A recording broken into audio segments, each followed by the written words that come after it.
So kita nak buat kuih tiaw goreng kerang yang kering. Guna kicap mi Kak Zaidah.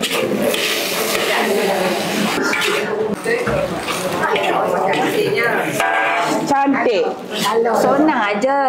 Senang. Senang. Yang penting sedap, kan? Dah pun siap. Sekejap ya, sap soy siap dah. Jadi.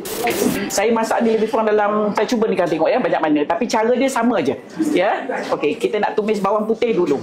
Bawang putih tak payah kisar, cincang saja. Okey. Bawang besar. Okay, kita letakkan lada sikit. Lada yang kita dah, ataupun lada bo ya. Ikut kepedasan masing-masing lah.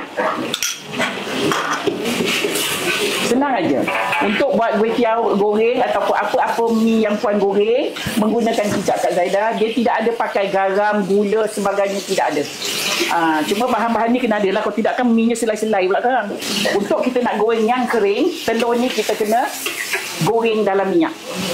Ya, okey. Dan ada cara dia yang sebenarnya goreng ni puan.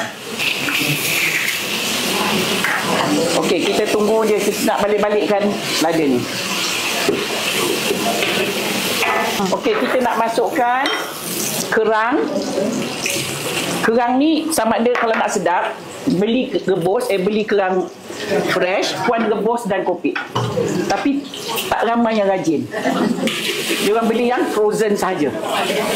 Tak ada masalah. Okey, Kak Zaidah nak masukkan kuih tiaw. Masuk semua. Ni 2 bungkus ya. 2 bungkus kecil. Kita masuk kicap. Okay.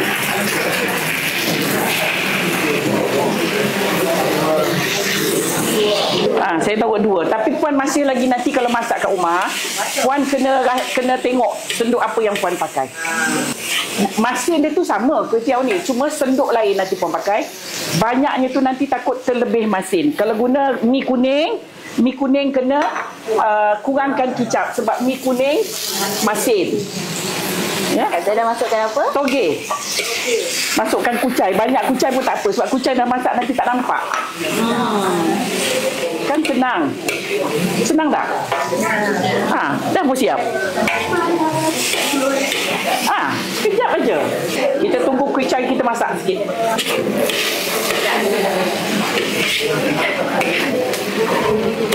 Senang. Senang. Yang penting sedap.